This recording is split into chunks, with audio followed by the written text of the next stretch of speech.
Beyond the ഹെഡ്ലൈൻസിലേക്ക് വീണ്ടും സ്വാഗതം. കേരളത്തിൻ്റെ പകലുകൾ ചൂടിൻ്റെ പിടിയിലായി തുടങ്ങി. ദിനംതോറും അന്തരീക്ഷ താപനില ഉയരുകയാണ്. പാലക്കാട്ട് അത് 40 ഡിഗ്രി സെൽഷ്യസ് വരെ എത്തി. ഏറ്റവും ചൂടുള്ള മാർച്ച്, ഏപ്രിൽ, മെയ് മാസങ്ങൾക്ക് മുമ്പ് തന്നെ ഈ അവസ്ഥയാണെങ്കിൽ പരമ്പരാഗത ചൂടുമാസങ്ങളിൽ ചൂടും വരൾച്ചയും അസഹ്യമാവാനുള്ള സാധ്യതയാണ് വിദഗ്ധർ ചൂണ്ടിക്കാണിക്കുന്നത്.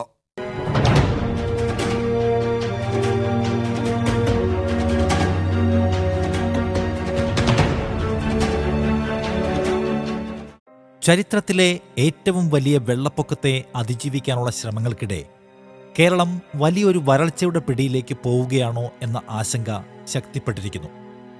ഫെബ്രുവരി അവസാന ആഴ്ചയിലേക്ക് കടന്നത് മുതൽ പകലുകൾ തീച്ചൂളയ്ക്ക് സമാനമായി. കേരളത്തിലെ എല്ലാ ജില്ലകളിലും പകൽ ചൂട് അസഹനീയമായിട്ടുണ്ട്. പാലക്കാട് 40 ഡിഗ്രി സെൽഷ്യസ് രേഖപ്പെടുത്തി. ഏറ്റവും കൂടുതൽ വരൾച്ചയിലേക്ക് പോയിക്കൊണ്ടിരിക്കുന്ന ഒരു ജില്ല എന്ന് പറയുന്നത് കാസർഗോഡ് ജില്ലയാണ്. പാലക്കാട് ജില്ലയും ഒരു വരൾച്ചയിലേക്ക് പോയിക്കൊണ്ടിരിക്കുന്ന സ്ഥിതിവിശേഷമാണ്.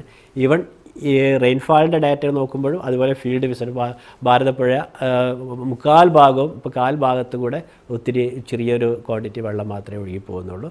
ഒട്ടുമിക്ക ജലാശയങ്ങളിലും ജലനിരപ്പ് താഴുകയും മിക്ക ഭാഗങ്ങളിലും കിണറുകളുടെ ജലനിരപ്പ് താഴ്ന്നതുമായിട്ടാണ് നമുക്ക് റിപ്പോർട്ടുകൾ കിട്ടിക്കൊണ്ടിരിക്കുന്നത്. അന്തരീക്ഷത്തിൽ നമുക്ക് ജലാംശത്തിൻ്റെ അളവ് വളരെ കുറഞ്ഞു. അതുപോലെ മണ്ണിൻ്റെ സർഫസിലും ജലാംശം കുറഞ്ഞു. മണ്ണിൻ്റെ ഏകദേശം സോയിൽ സർഫസിൽ വെള്ളത്തിൻ്റെ അംശം കുറഞ്ഞു എന്നുള്ളതാണ്. അത് കാരണമാണ് മണ്ണ് പെട്ടെന്ന് ചൂടാവുകയും തൊട്ടടുത്തുള്ള വായു ചൂടാവുകയും ചെയ്യുന്നത്. അപ്പോൾ അത് ടെമ്പറേച്ചറിൽ നമുക്ക് റിഫ്ലക്റ്റ് ചെയ്യും. ഇപ്പോൾ സൂര്യൻ ഭൂമധ്യരേഖയിലേക്ക് എത്തുന്ന ഒരു സമയമാണ്. അപ്പം ഈ സമയത്ത് നമ്മുടെ അന്തരീക്ഷത്തിലുള്ള ഈർപ്പം കുറയുകയും അതുപോലെ തന്നെ മേഘങ്ങളുടെ അളവ് കുറയുകയും ചെയ്യുമ്പോൾ ഈ സൂര്യൻ്റെ താപം അല്ലെങ്കിൽ സൂര്യൻ്റെ എനർജി നമ്മുടെ ഭൂമിയിലേക്ക് ഡയറക്റ്റ് പതിക്കുന്ന ഒരു അവസ്ഥയാണുള്ളത്. അപ്പം നമുക്ക് കൂടുതൽ ചൂട് അത് ഫീൽ ചെയ്യും. കുടിവെള്ളം പലയിടത്തും ഇപ്പോൾ തന്നെ കിട്ടാക്കനിയായി. നാട്ടിൻപുറങ്ങളിലെ കിണറുകളിൽ ജലനിരപ്പ് നോക്കി നിൽക്കെ താഴുകയാണ്. പുഴകളും വറ്റി വരളുന്നു. ചൂട് ഇതുപോലെ രൂക്ഷമായി തുടർന്നാൽ കുടിവെള്ളത്തിനായി ജനങ്ങൾ വല്ലാതെ കഷ്ടപ്പെടേണ്ടി വരും. വയലുകൾ വിണ്ടുകീറി തുടങ്ങി. പാലക്കാട്ടും പത്തനംതിട്ടയിലും കോട്ടയത്തും വയനാട്ടിലുമെല്ലാം ഇതാണ് സ്ഥിതി. നദികൾ വറ്റി വരണ്ടു. ഭൂഗർഭ ജലനിരപ്പ് നോക്കി നിൽക്കെ താഴുകയാണ്. കേരളത്തിലൊരു കണ്ടീഷൻ പറയുമ്പോൾ 70% നമ്മുടെ പോപ്പുലേഷൻ ഇന്നും ആശ്രയിക്കുന്നത് ഭൂഗർഭജലത്തിനെയാണ്. അപ്പം നമ്മൾ എല്ലാ വീടുകളിലും കിണറുകളുണ്ട്. അപ്പോൾ അതുകൊണ്ട് കിണറിലെ ജലവിധാനം എന്ന് പറയുന്നത് അതിലെ ഏറ്റക്കുറച്ചിലുകൾ ശരിക്കും നമ്മൾ ഡയറക്റ്റായിട്ട് ജനങ്ങളിൽ അഫക്റ്റ് ചെയ്യുന്നുണ്ട്. അപ്പോൾ അതുകൊണ്ട് ഭൂഗർഭജലം വേണ്ട രീതിയിൽ ലഭ്യമാവണമെന്നുണ്ടെങ്കിൽ ഈ ഒക്ടോബർ, നവംബർ, ഡിസംബറിലെ മഴ വേണ്ട രീതിയിൽ ലഭ്യമാവുകയും പിന്നീട് വേനൽ മഴ ലഭ്യമാവേണ്ടത് ലഭ്യമാവുകയും ചെയ്യും. ഏകദേശം 400 മില്ലിമീറ്റർ മുതൽ 450 മില്ലിമീറ്റർ വരെ വേനൽ മഴ ലഭ്യമാവേണ്ടതാണ്. അത് ലഭ്യമാവുകയാണെങ്കിൽ ഒരു പരിധിവരെ നമുക്ക് ഈ ഡ്രൗട്ട് സിറ്റുവേഷൻ ഓവർകം ചെയ്യാൻ കഴിയും. പാലക്കാട് ജില്ലയിൽ ചെറുതും വലുതുമായ 7ഓളം അണക്കെട്ടുകളുണ്ട്. ഈ അണക്കെട്ടുകളിൽ നിന്നാണ് വർഷങ്ങളായിട്ടുള്ള വെള്ളം ഉപയോഗിച്ച് കൃഷി ചെയ്യുന്നത്. ഇന്ന് പാലക്കാട് ജില്ലയിൽ 70-75 കാലഘട്ടത്തിൽ 3.5 ലക്ഷം ഹെക്ടർ നെൽകൃഷി ഉണ്ടായിരുന്നു. ഇന്ന് 75,000 ആയിട്ടും നെൽകൃഷിക്ക് വെള്ളം ഈ അണക്കെട്ടുകളിൽ നിന്ന് ലഭിക്കുന്നില്ല. അത് പ്രധാന കാരണം അണക്കെട്ടുകളിലെ അടിഞ്ഞ മണ്ണ് അത് തോണ്ടിയെടുക്കാൻ, അന്ന് പൂർവ്വസ്ഥിതിയാക്കാൻ നമ്മുടെ അണക്കെട്ടിലെ ഉദ്യോഗസ്ഥന്മാർക്കും ഭരണകൂടങ്ങളും കേരളം ഭരിച്ച ഭരണകൂടങ്ങൾക്കും സാധിച്ചിട്ടില്ല. ഈ ഡാം എന്നുണ്ടാക്കിയോ അന്ന് കനാൽ വെട്ടിയ ആ കനാലിൽ വെച്ച സ്ലൂസുകളാണ് ഇപ്പോഴുള്ളത്. അത് പൊളിഞ്ഞും പൊട്ടി പോയിരിക്കുകയാണ്. ജലസേചന വകുപ്പിൻ്റെ കണക്ക് പ്രകാരം 40% വെള്ളം വേസ്റ്റായി പോകുന്നതാണ്. കനാലിലെ വെള്ളം, ചെറിയ ഉപകനാലുകളിലൊക്കെ പോകുന്ന വെള്ളം വേസ്റ്റായി പോവുക. ഇത് കാലാകാലങ്ങളിൽ കർഷക പ്രതിനിധികളും കർഷക സംഘടനകളും ബന്ധപ്പെട്ടവരെ അറിയിച്ചിട്ടും യാതൊരു നടപടിയുമില്ല. അതിരൂക്ഷമായ വരൾച്ചയാണ് കാലാവസ്ഥാ നിരീക്ഷകരും പ്രതീക്ഷിക്കുന്നത്. വേനൽ മഴ കനിഞ്ഞില്ലെങ്കിൽ കാര്യങ്ങൾ കൂടുതൽ വഷളാകും. മാർച്ച് ഒരു സെക്കൻഡ് വീക്കൊക്കെ ആകുമ്പോഴത്തേന് നമുക്ക് കുറേശ്ശെ നമ്മുടെ സമ്മർ റെയിൻ, അതായത് നമ്മുടെ സമ്മർ ടൈമിൽ നമുക്ക് കിട്ടുന്ന പ്രീ മൺസൂൺ ടൈമിൽ കിട്ടുന്ന റെയിനൂടെ നമുക്ക് കിട്ടി തുടങ്ങും. അപ്പം ഒരുപക്ഷേ ചൂടിൻ്റെ കാഠിന്യം ഒന്ന് കുറയും. പക്ഷേ എന്നാൽ പോലും അന്നേരം സംഭവിക്കുന്നത് നമ്മുടെ ഡിസ്കംഫർട്ട് കൂടും. കാരണം കാറ്റിൻ്റെ ഗതി ആ സമയത്ത് മാറും. അതോടൊപ്പം തന്നെ കൂടുതൽ നീരാവി നമ്മുടെ കടൽക്കാറ്റ് നമ്മുടെ കരയിലേക്ക് കൊണ്ടുവരും. അപ്പോൾ ഹ്യൂമൻ ഡിസ്കംഫർട്ട് ഇൻഡെക്സും ആ സമയങ്ങളിൽ കൂടും. എന്നാൽ പോലും മേഘങ്ങൾ ഉണ്ടാകുന്നതുകൊണ്ട് ഈ സമയത്ത് ഡയറക്റ്റായിട്ട് നമ്മുടെ ഭൂമിയിൽ പതിക്കുന്ന സൂര്യൻ്റെ രശ്മികൾക്ക് ഒരു കുറവുണ്ടാകും. കാരണം മേഘങ്ങൾ ഇത് കുറേയൊക്കെ തടഞ്ഞു നിർത്തും. ഈ വേനൽ മഴ നമുക്കറിയാം മാർച്ചിൽ പെയ്യാറുണ്ട്, ഏപ്രിലിൽ പെയ്യാറുണ്ട്, മെയ് 15 കൂടി ധാരാളം മഴ നമുക്ക് ലഭിക്കേണ്ട ഒരു പീരീഡ് ഉണ്ടാവാറുണ്ട്. അപ്പോൾ ഈ വർഷത്തെ ഈ പ്രത്യേക എടുത്ത് നോക്കുമ്പോൾ നമ്മളിപ്പോൾ ഒക്ടോബർ, നവംബർ, ഡിസംബറിലെ മഴയും ജാനുവരി, ഫെബ്രുവരിയിൽ കിട്ടേണ്ട മഴയും നോക്കുന്ന സമയത്ത് അത് ഒന്നിച്ച് കൂട്ടി നമ്മൾ കാൽക്കുലേറ്റ് ചെയ്ത് എടുക്കുന്ന സമയത്ത് നമുക്ക് മനസ്സിലാക്കാൻ കഴിഞ്ഞത് ഒട്ടുമിക്ക ജലാശയങ്ങളിലും, അപ്പോൾ നദിയായാലും കുളങ്ങളായാലും വല്ലാതെ രീതിയിൽ വരണ്ട് ഉണങ്ങുന്ന ഒരു സ്ഥിതിവിശേഷം വന്നിട്ടുണ്ട്. ഇത്ര കഠിനമായ ചൂടിന് കാരണം അന്തരീക്ഷത്തിൽ ഇപ്പോൾ ഉണ്ടായിട്ടുള്ള മേഘങ്ങളും അവ കാറ്റിന്റെ ഗതിയിൽ സൃഷ്ടിച്ച വ്യതിയാനവുമാണെന്ന് നിരീക്ഷിക്കുന്നവരുണ്ട്. തെക്കൻ ഉപഭൂഖണ്ഡത്തിൽ കൂടുതലും ഈ എല്ലിനോയുടെ ഇമ്പാക്റ്റ് ഉണ്ടാകുന്നത് ഈ മാർച്ച്, ഏപ്രിൽ, മെയ് മാസങ്ങളിലാണ്. മാർച്ച്, ഏപ്രിൽ, മെയ് മാസങ്ങൾ അല്ലെങ്കിൽ ജൂൺ മാസത്തിൽ എല്ലിനോ ഉണ്ടാവുകയാണെങ്കിൽ അതിൻ്റെ ഒരു ഡയറക്റ്റ് ഇമ്പാക്റ്റ്, അതായത് അതിന് കാറ്റിൻ്റെ ദിശയൊക്കെ മാറ്റാനുള്ള ഒരു കഴിവുണ്ട് ഈ എല്ലിനോ ഉണ്ടാകുന്ന സമയത്ത്. ഈ 2015 നമുക്ക് ഏറ്റവും കൂടുതൽ ഉഷ്ണതരംഗങ്ങളും അങ്ങനെയുള്ള പ്രശ്നങ്ങളൊക്കെ ഉണ്ടായത്. ആ 2015 ഒരു എല്ലിനോ ഇയർ ആയിരുന്നു. ആ സമയത്താണ് നമ്മൾ പാലക്കാടും തൃശ്ശൂരും ഒക്കെ പ്രീ മൺസൂൺ താപനില ഏകദേശം 41 ഡിഗ്രി 42 ഡിഗ്രി ഒക്കെ ആയ ഒരു കാലഘട്ടം. അപ്പം അതിലെ അത്രയും തീവ്രമാകുമെന്ന് ഇപ്പോഴും നമുക്ക് പറയാൻ പറ്റില്ല. എന്നാൽ പോലും എല്ലിനോ ഉണ്ടാകുമെന്നാണ് പല അന്താരാഷ്ട്ര ഏജൻസികളും പറയുന്നത്. ഈ ഒരു പ്രീ മൺസൂൺ ടൈമിൽ മാർച്ച്, ഏപ്രിൽ, മെയ്, ജൂൺ ഒരു പക്ഷേ നമ്മുടെ മൺസൂൺ കാലഘട്ടത്തിലൂടെ അതിൻ്റെ ഒരു ഇമ്പാക്റ്റ് ഉണ്ടാകാം. അങ്ങനെ ഉണ്ടാകുകയാണെങ്കിൽ നമ്മൾ കൂടുതൽ ചൂട് 2015 ഉണ്ടായ പോലുള്ള ഒരു ചൂട് നമ്മൾ പ്രതീക്ഷിക്കേണ്ടതാണ്. കാറ്റ് ഫെബ്രുവരി, മാർച്ച് മാസത്തിൽ പാലക്കാട് കാറ്റുണ്ടാവാറുണ്ട്. പക്ഷേ ഇക്കുറി കുറച്ചുകൂടെ അധികത്തിൽ കാറ്റുണ്ടായിട്ടുണ്ട്. അതിന് കാരണം തന്നെ ഈ ഒരു ഹ്യൂമിഡിറ്റി കുറവും ടെമ്പറേച്ചറിൻ്റെ വ്യത്യാസമാണ് അതിന് പ്രധാനമായിട്ടും കാണുന്നത്. ഗ്രാമങ്ങളിൽ ഇപ്പോൾ തന്നെ കുടിവെള്ളക്ഷാമം രൂക്ഷമായി.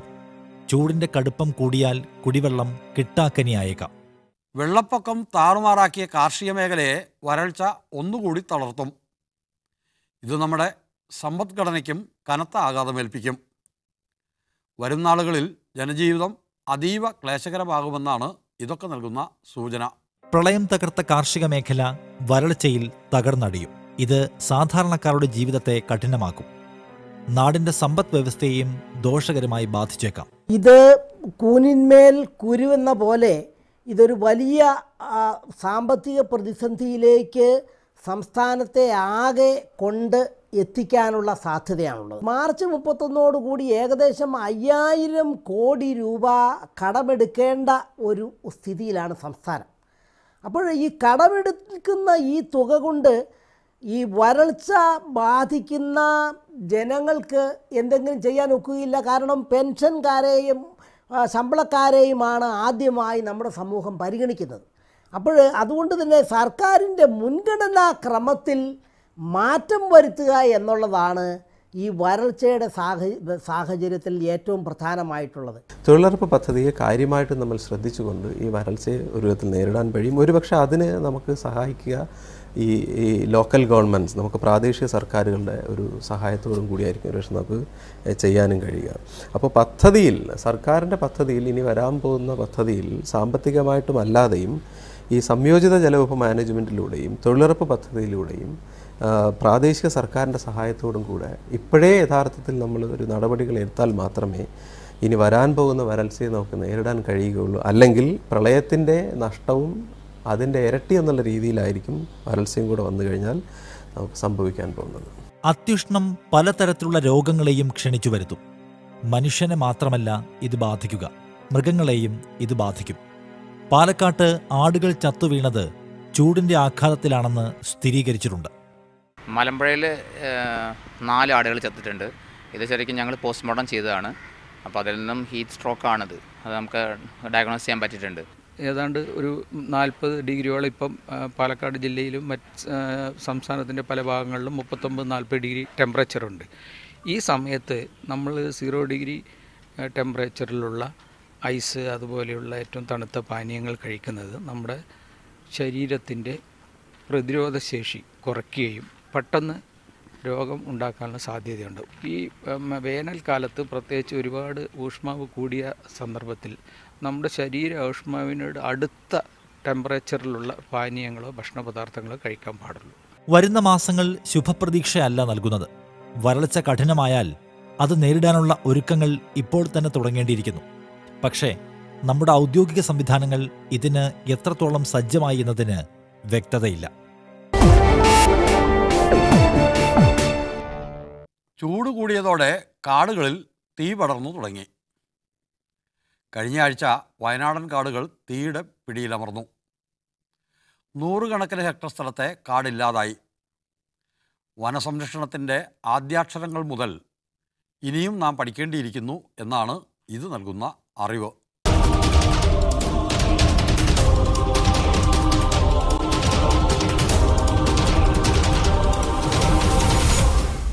വയനാടൻ കാടുകളിൽ തീ പടർന്നു തുടങ്ങി. വയനാട് വന്യജീവി സങ്കേതത്തിന് തൊട്ടടുത്തുള്ള മുതുമല, ബന്ദിപ്പൂർ മേഖലയിൽ 100 കണക്കിന് ഹെക്ടർ ഇതിനകം അഗ്നി വിഴുങ്ങി. തീ വയനാട് വന്യജീവി സങ്കേതത്തിലേക്ക് പടരാതെ നോക്കാൻ കേരളത്തിലെ വനംവകുപ്പ് ഉദ്യോഗസ്ഥർക്ക് കഴിഞ്ഞു. അതിനിടെയാണ് ബാണാസുര മലയിൽ തീ പടർന്നത്. ഓരോ ഡിവിഷനിലും ഒരു ഫയർ മാനേജ്മെൻറ്റ് പ്ലാൻ നമ്മൾ ഉണ്ടാക്കാറുണ്ട്. എല്ലാ വർഷവും ഫയർ ലൈൻ എടുക്കാറുണ്ട്. ഫയർ ഗ്യാങ്, അതായത് ആളുകളെ നിർത്തിക്കൊണ്ട് ഫയർ വാച്ചേഴ്സിനെ എൻഗേജ് ചെയ്തുകൊണ്ട് ഈ ഫയറിനെ തടയാനുള്ള കാര്യങ്ങൾ ചെയ്യാറുണ്ട്. ഏർലി ബേണിംഗ്, അത് ഫുള്ളി അത് ഡ്രൈ ആവുന്നതിന് മുമ്പ് തന്നെ ഒരു കൺട്രോൾഡ് ആയിട്ടുള്ള ഏർലി ബേണിംഗ് ചില സ്ഥലങ്ങളിൽ നമ്മൾ നടത്താറുണ്ട്. ടെമ്പററി ഷെഡ്സ് കെട്ടിയിട്ട് അവിടെ നിന്നും ഫയർ വിസിബിൾ ആവുന്ന സ്ഥലങ്ങളിലേക്ക് പെട്ടെന്ന് മൊബിലൈസ് ചെയ്യിക്കാനുള്ള സംവിധാനങ്ങൾ ഈ ഒരു ഒരുക്കത്തിൻ്റെ ഭാഗമായിട്ട് നമ്മൾ ചെയ്യാറുണ്ട്. ബന്ദിപ്പൂരിൽ നിന്ന് മുത്തങ്ങ വനമേഖലയിലെ മരതക മലയിലേക്ക് പടർന്ന തീ അടിച്ചു കെടുത്തി കേരള കാട് കാത്ത വനപാലകരും സന്നദ്ധ പ്രവർത്തകരും നടത്തിയ സേവനം പുറം ലോകം അറിഞ്ഞിട്ടില്ല. നമ്മുടെ അശ്രദ്ധ തന്നെയാണ് കാട്ടുതീ സൃഷ്ടിക്കുന്നത് എന്ന് തിരിച്ചറിഞ്ഞ് പൊതുസമൂഹം ജാഗ്രത കാട്ടണമെന്നാണ് വനപാലകർ അറിയിക്കുന്നത്. അശ്രദ്ധയ്ക്കപ്പുറം വന്യജീവികളുടെ ശല്യം പരിഹരിക്കാത്തതിൽ പ്രതിഷേധിച്ചുള്ള തീവെപ്പുകൾ നടക്കുന്നതായുള്ള സംശയവും വനപാലകർക്കുണ്ട്. കാട്ടാന ശല്യം രൂക്ഷമായ വടക്കനാട് മേഖലയിലെ തീ മനുഷ്യനിർമ്മിതമാണെന്ന് പറയുന്നു. കാട്ടുതീ എന്ന് പറയുന്നത് 90% മനുഷ്യരുടെ ഇടപെടൽ കൊണ്ടുണ്ടാവുന്നതാണ് കാട്ടുതീ എന്ന് പറയുന്നത്.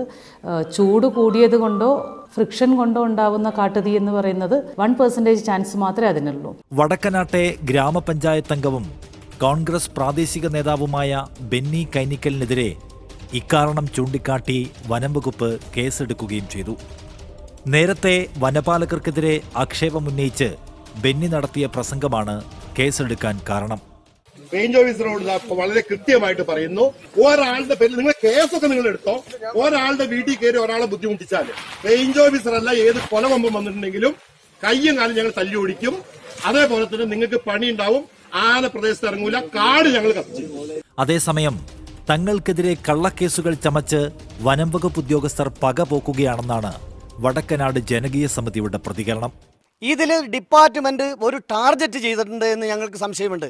ഈ വയനാട്ടിലെയും അതുപോലെ തന്നെ മുതുമല, ബന്ദിപ്പൂർ നാഷണൽ പാർക്ക് അടക്കമുള്ള എല്ലാ സ്ഥലത്തും തീ കത്തിയപ്പോൾ ഈ ഡിപ്പാർട്ട്മെന്റ് DFO ഒറ്റയടിക്ക് പറഞ്ഞ എന്താ, വടക്കനാട് ഈ തീ മനുഷ്യനിർമ്മിതമാണ്. അതെങ്ങനെ അദ്ദേഹത്തിന് മനസ്സിലായി?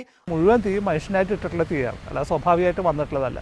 ഒരു ചരിഞ്ഞ പ്രദേശമാണെങ്കിൽ അവിടെ തീ വീണ് കഴിഞ്ഞാൽ അടുത്ത മഴയ്ക്ക് ചാരം മുഴുവൻ താഴെയുള്ള കൃഷിയിടങ്ങളിലേക്ക് എത്തും. അപ്പോൾ അത് ഫലഭൂയിഷ്ഠമാക്കാൻ വേണ്ടിയിട്ട് കാട്ടിൽ പോകുന്ന സമയത്ത് ആരും അറിയാതെ, കരിയിലില്ലാതെ ചാരമാണെങ്കിൽ നടന്നു പോയാൽ ആരും അറിയുന്നുണ്ടാവില്ല. ആ തരത്തിലുള്ള പല കാരണങ്ങളും അതുമായിട്ട് ബന്ധപ്പെട്ടിട്ടുണ്ട്.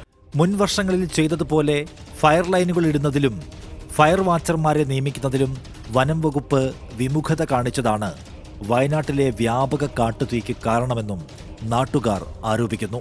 ഇവിടെ ഫയർ ലൈൻ തെളിക്കപ്പെട്ടിട്ടില്ല, ആളുകളെ വാച്ചർമാരെ വെച്ചിട്ടില്ല. അതൊക്കെ അവരുടെ കൃത്യത്തിൽ വന്നിട്ടുള്ള ചില വീഴ്ചകളാണ്. വനം വകുപ്പിന്റെ ഭാഗത്തു നിന്നും വളരെ ഗൗരവമായിട്ടുള്ള വീഴ്ച സംഭവിച്ചിട്ടുണ്ട്. മനുഷ്യ ഇടപെടലുകൾ കാട്ടുതീ പിടിക്കാൻ കാരണമാകുന്നുണ്ട്. അശ്രദ്ധയും കാട് കത്തുന്നതിലൂടെ മനുഷ്യൻ അനുഭവിക്കാൻ പോകുന്ന നഷ്ടത്തെക്കുറിച്ചുള്ള അറിവില്ലായ്മയും കാട് കത്തലിൻ്റെ കാരണമാവുന്നുണ്ട്. എന്നാൽ ദീർഘവീക്ഷണമില്ലാത്ത രാഷ്ട്രീയക്കാരുടെ ആഹ്വാനങ്ങളും ചിലരെയെങ്കിലും കാട് കത്തിക്കാൻ പ്രേരിപ്പിക്കുന്നുണ്ടോ എന്ന സംശയവും ഉയർന്നിട്ടുണ്ട്. എന്നാൽ ബന്ദിപ്പൂരിലും മുതുമലയിലുമെല്ലാം കൃത്യമായി ഫയർ ലൈനുകളും ഫയർ വാച്ചർമാരും ഉണ്ടായിട്ടും തീ തടയാനായില്ല. ശക്തമായ കാറ്റിൽ ഹെക്ടർ കണക്കിന് വനഭൂമിയിലേക്ക് തീ പടർന്നു കയറുകയായിരുന്നു. ചുരുക്കത്തിൽ പരമ്പരാഗത അഗ്നിശമന സംവിധാനങ്ങൾ വലിയ അഗ്നിബാധയെ തടയാൻ പര്യാപ്തമല്ലെന്ന സന്ദേശമാണ് ബന്ദിപ്പൂർ നൽകുന്നത്. അതേസമയം മനുഷ്യസാധ്യമായ പരമാവധി ശ്രമങ്ങൾ ഈ ദിനങ്ങളിൽ വനം വകുപ്പ് നടത്തിയതായി വനപാലകർ പറയുന്നു. 24 മണിക്കൂറും നമ്മുടെ സ്റ്റാഫ് ഫീൽഡിലുണ്ട്, അവർ മോണിറ്റർ ചെയ്യുന്നുണ്ട്.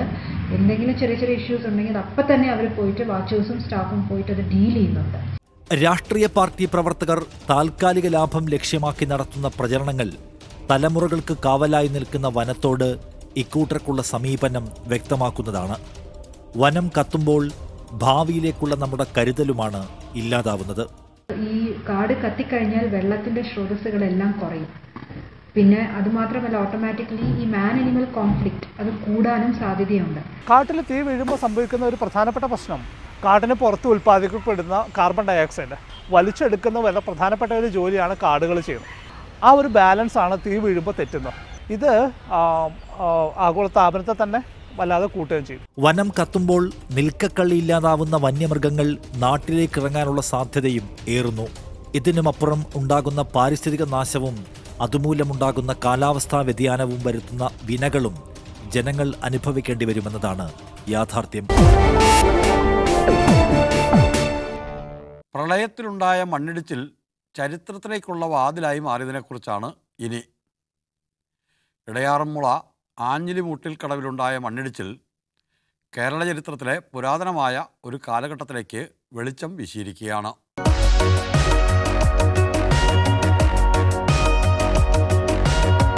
പ്രളയാനന്തര ആറന്മുളയിലെ സാംസ്കാരിക പ്രാധാന്യമുള്ള സംഭവമാണ് ഇടയാറന്മുള ആഞ്ഞിലിമൂട്ടിൽ കടവിൽ മണ്ണിടിച്ചിൽ മൂലം കണ്ടെടുത്ത കളിമൺ പ്രതിമകൾ. മണ്ണിടിഞ്ഞെടുത്തുകൂടി താഴേക്കിറങ്ങി ആറ്റിൽ ചൂണ്ടയിടാൻ ചെന്നവരാണ് 8 അടിയോളം താഴ്ചയിൽ പ്രതിമകൾ കണ്ടത്. കോഴിക്കോട് നിന്ന് പുരാവസ്തു വകുപ്പ് ഉദ്യോഗസ്ഥർ എത്തിയാണ് പിന്നീട് ഖനനം നടത്തി പ്രതിമകൾ പുറത്തെടുത്തത്. ഉള്ളിലേക്ക് ഖനനം നടത്തിയാൽ ഇനിയും പ്രതിമകൾ ഉണ്ടാകുമെന്നാണ് വിലയിരുത്തൽ. ഈ 8 അടി താഴ്ചയിൽ ഞങ്ങൾ കണ്ടത് അതിൽ തറച്ചിരിക്കുന്നത് തന്നെയാണ്, അല്ലാതെ യാദൃശ്യമായി ഇടിഞ്ഞു വീണപ്പോൾ വീണതല്ല. മരത്തിൻ്റെ വേടിനിടയിൽ അത്രയും ആഴത്തിൽ ഫിക്സ് ചെയ്ത് തന്നെ ഇരിക്കുന്നിടത്തോളം അത് ആ ലെവൽ വരെ ഇതിൽ സാധനങ്ങളുണ്ട്, ഈ ശില്പങ്ങളുണ്ട് എന്നുള്ളത് ഉറപ്പാണ്. ഒരു 200-നും 500-നും ഇടയ്ക്ക് വർഷത്തെ പഴക്കം ഏകദേശമാണ് ഞാൻ പ്രതീക്ഷിക്കുന്നത്. 200 വർഷം പഴക്കം പ്രതീക്ഷിക്കുന്ന ടെറാക്കോട്ട വർക്കുകളാണ് കണ്ടെടുത്തിരിക്കുന്നത്.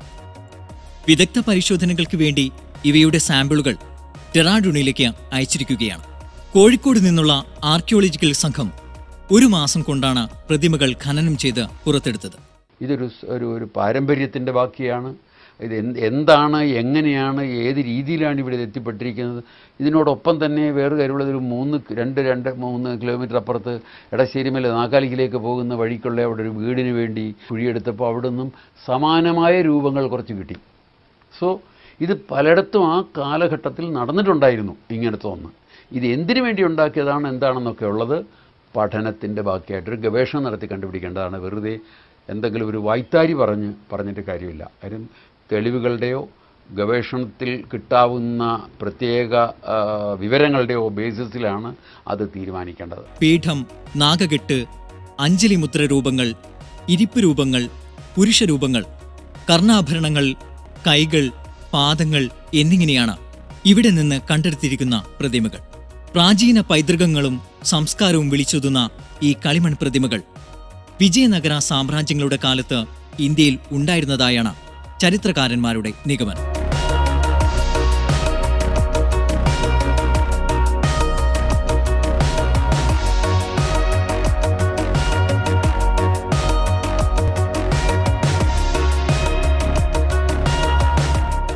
ഈ ലക്കം ബിയോണ്ട് ദ ഹെഡ്ലൈൻസ് ഇവിടെ അവസാനിക്കുന്നു.